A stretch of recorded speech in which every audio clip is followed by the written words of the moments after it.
Parker Schnabel is risking everything to build an empire in the Klondike.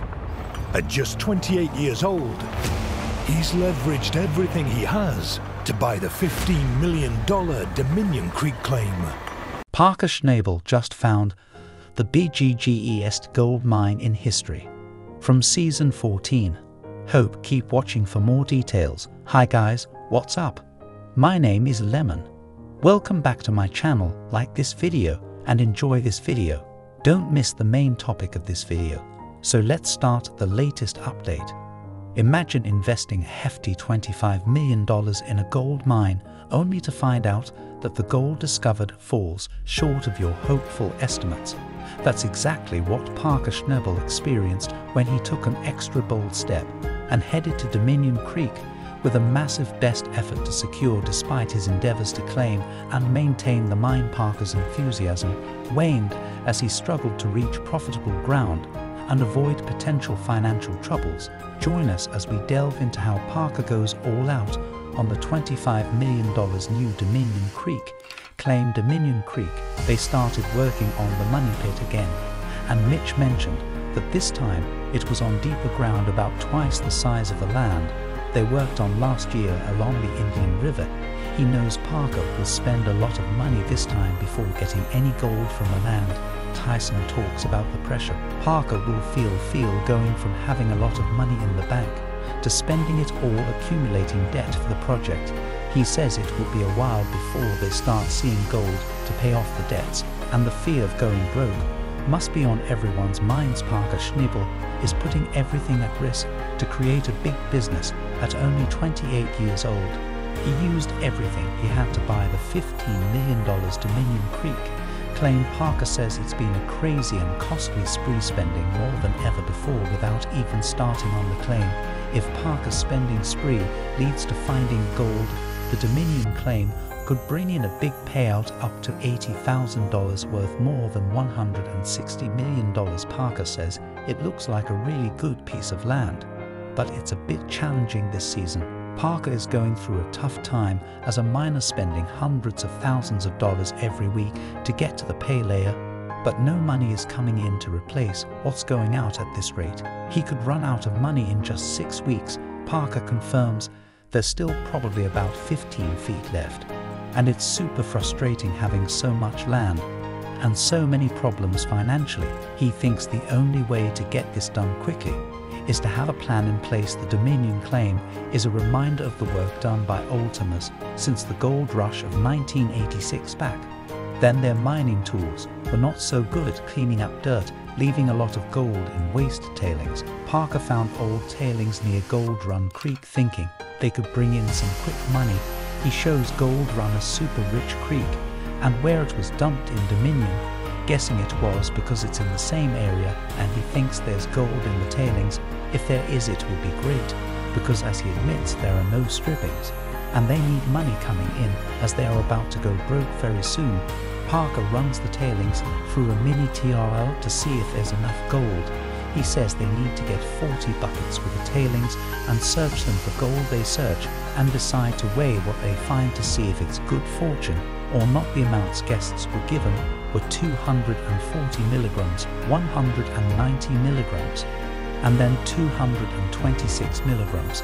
To make it worth it, Parker needs a small-scale test to give at least 155 milligrams of gold. After weighing, it turned out to be 54 milligrams, causing a lot of disappointment. Parker said it was so annoying to have gone through all that and only get 54 milligrams, which is way lower than what they guessed. Parker went back to talk to the guys and figure out what they were all going to do about it. Ty talked to Tyson, who said she hoped they would be the first to bring in the money to start paying the bills. Tyson responded saying he hoped they were sitting on a pile of gold because they needed a successful day to get gold quickly. Parker started a second operation, and he told Tyson to dig him a hole to see if Tyson was close to paying dirt. Parker, who thought Tyson might be far ahead, sees that there is still 5 feet of dirt where Tyson works. Parker then realizes he underestimated the time it would take to work on the claim until they got to the pay dirt. He decided to get Tyson some help to speed up the work because the timeline was blown up and not nearly what they thought it would be. This has ruined Parker's plans for fast gold. To avoid the possibility of going broke, he then loses hope of finding gold in it throughout the year due to the setbacks and time spent. Most times, certain setbacks are inevitable, but all through there have been wins and challenges in Parker's journey never stopped him from trying to do better and achieve much more. Here are some of his ups and downs. Parker's wash plants shut down. Parker Schnabel faces a critical situation as his gold-producing wash plant shuts down 2 months into the season, with only 400 ounces of gold valued at $800,000 mined so far. The unforgiven cut, initially expected to last 2 to 3 weeks, has been depleted rapidly, leaving Parker with no income and heightened financial pressure. Parker has invested nearly everything, including $25 million, on his Dominion Creek claim and is spending more daily in the pursuit of gold with no new cuts available. Chris Dumit expresses concern about Parker's immense stress and unprecedented debt, emphasizing the urgency to find gold to fulfill mounting financial obligations. The risk of going bankrupt is significant, with debts reaching a critical point, and failure to pay bills could result in losing their investments and assets. Parker loses $3 million worth of gold due to a flood. Parker Schnabel faces a critical decision after investing heavily in a new claim in Alaska.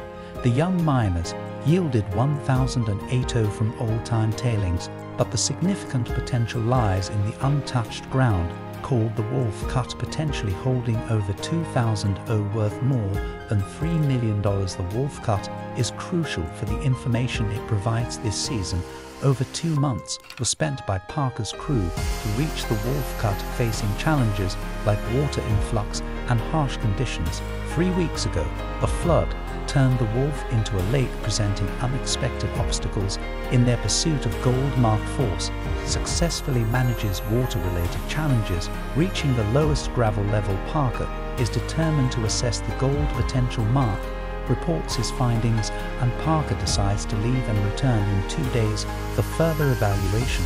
Mike reported a significant water influx into the pit. Parker noted that the situation indicated trouble from Mother Nature and Murphy's Law as the pit flooded rapidly in the last 10 minutes. Urgency arose due to the impending flooding of their cut. Unexpectedly, during excavation in the Wolf Cut, the 480 excavators struck a mine shaft, leading to the flooding of the pit, with millions of gallons of water covering the pay gravel.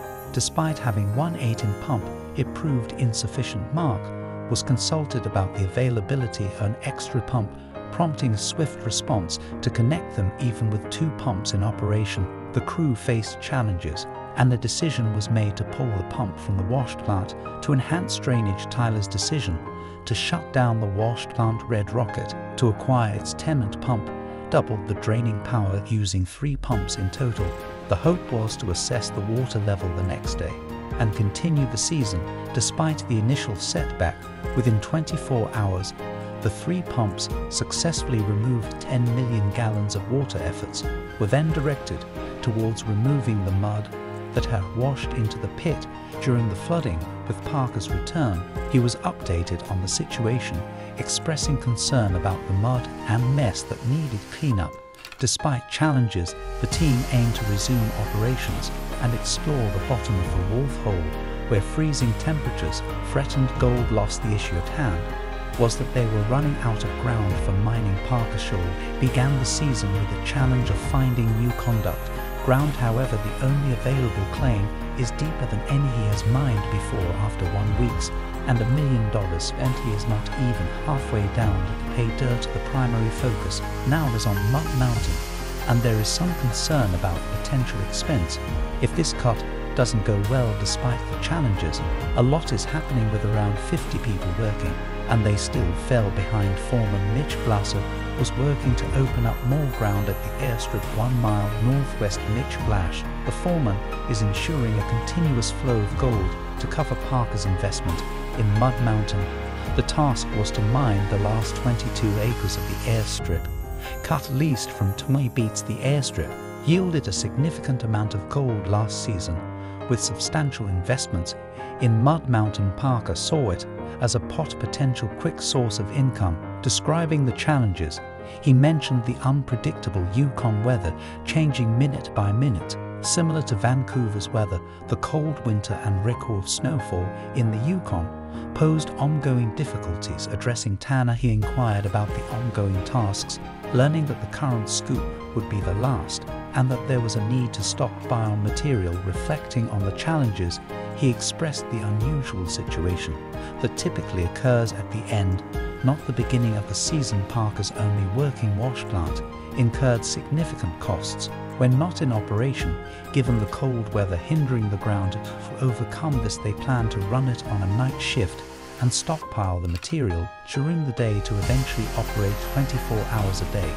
Even those would result in less gold at the end of the week. Sunshine and warm days were needed to the ground, effectively acknowledging the all-in-the-hands-on situation at the airstrip.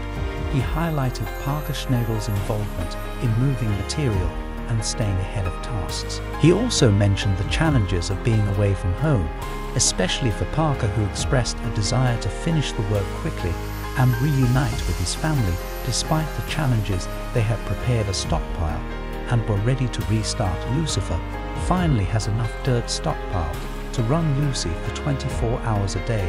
They've been working on expose, clinging all the frozen areas to the ground and processing it through the wash plant. It feels great to wash rocks and make money, but the key is to have everyone on the same page, working as a team. And that's exactly what they're doing now. The goal is to get that gold in the jar. With Mud Mountain still not stripped, Parker relies on the gold Mitch and Tyson mine from the airstrip.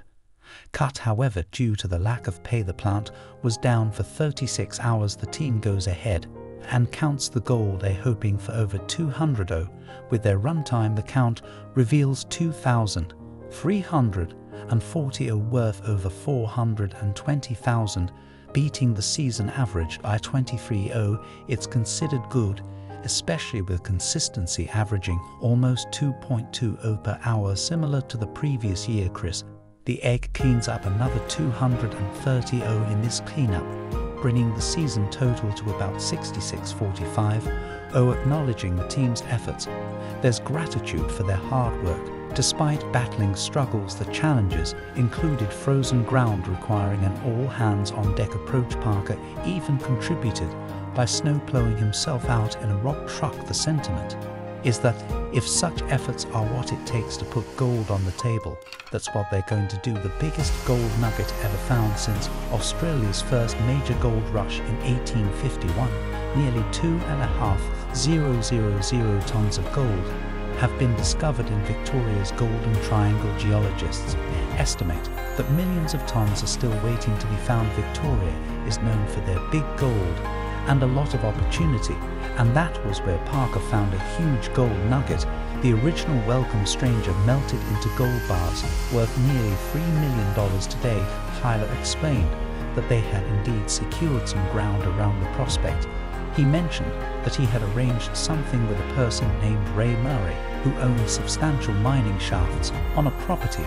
Expressing his hope, he asked if it would be possible to find a small test room or screen deck, estimating the budget at around 8 or 10 grand. Tyler suggested that they could tap into his contacts to potentially purchase one. Tyler and Fred headed south in pursuit of a mini wash plant so that Parker could test any ground they discovered for gold. Parker and Danny were driving 8 miles to German Gully to prospect the hard rock mine from the original Victoria Gold Rush. Tyler expressed his curiosity about the abundance of hard rock in Australia. Acknowledging his unfamiliarity with the hard rock aspect, he pondered if it could be a viable option in the Yukon. Gold worth $1 million found in a week. They said Parker has to mine in Alaska this season or might lose a $100,000 deposit. They also said hi to Tyson and told him Mitch and they were going to Alaska for a couple of days, saying it's important to keep the dirt flying. They worried if Tyson could handle things well while they were away. They hoped to show Mitch and Parker they could manage letting them go to Alaska and securing the mine's future. They felt excited about going to Alaska but unsure about leaving due to needing more people, thinking about the challenges they talked about running side by side, trying to get $450 O and $800,000 of gold. By the end of the week they knew Tyson had a lot to do, and they were falling behind. But they promised to help without causing problems. With laughter they taught Allard about piling up dirt and having to David ditch. They mentioned a new guy, Jacob McClure, was dealing with leftover dirt, and watching for issues. They explained a problem with Big Red's dirt conveyor. They described fixing it by hand. Despite problems, they said they got it working again. They talked about a busy week with Town managing 2 wash plants. They mentioned a mistake with the dirt and the need for certain dirt. They discussed Tyson doing well as a boss. They also shared good things from Alaska, like finding a new wash plant, finishing. They gave gold production details for the week and said they believe they could do it again. They ended by saying good things and recognizing everyone's efforts. 59 ounces of gold were found. Parker Schnabel's drive for gold was unstoppable. During his 10th season in the Klondike, he pushed his crew to mine more ground than ever before, and with the clock ticking due to the expiring license, the decision was made to get closer to Alaska before splitting forces and opening another claim. Parker expressed his desire to have all 90 acres of the airstrip down to pay dirt. The team had already stripped 40 acres and mined 1,500 ounces, worth nearly $3 million. The success was attributed to having a great team, and they believed they were close to their goals. Parker's wash plant knocked out the 11-acre Easy Street cut. Now the 50-ton beast needed to be moved 500 feet to partner up with Lucifer to tackle the 23-acre Bear Cut. The entire season depended on 2 plants running Bear Cut, and the urgency was stressed. Despite being halfway there, the focus was on avoiding downtime, getting Big Reds set up in the Bear Cut and Big Red onto the 15 feet high pit, and lining up the 100-long radial stacker, which were crucial tasks. The technicality of the radial stacker, with no room for error, was emphasized. The team hoped for a smooth unfolding, mindful of strong winds that could disrupt the process. Tyson was cautious about the sway caused by the wind during the descent, ensuring a nice and gentle process. Challenges with the radial stacker, including a tire off the bead and a flat on a power wheel, were overcome, allowing them to proceed. Chaos ensued when Big Red fired up, marking the beginning of a challenging but hopeful period. With 2 wash plants running, the team acknowledged the effort and complexity involved in setting up 2 wash plants. Simultaneously, Parker wished to make $50,000, and the acknowledgement of having some gold were discussed. Unexpected issues with the grizzly bars and the need for a mechanic were humorously mentioned. The sight of the 2 plants running side by side was considered significant, signifying a new phase. The crew's progress towards a 50,000-hour career milestone was detailed, with the need to bring in 290. The crew worked towards this milestone without informing Parker of their progress. Chris revealed the crew achievement of the 50,000-ounce milestone to Parker, celebrating the team's contribution to Parker's career, and the idea of pouring one out for Grandpa John was suggested and appreciated, expressing gratitude for the crew's role in Parker's success. Parker and his team are determined to never give up, even when faced with tough challenges on their gold hunting expeditions.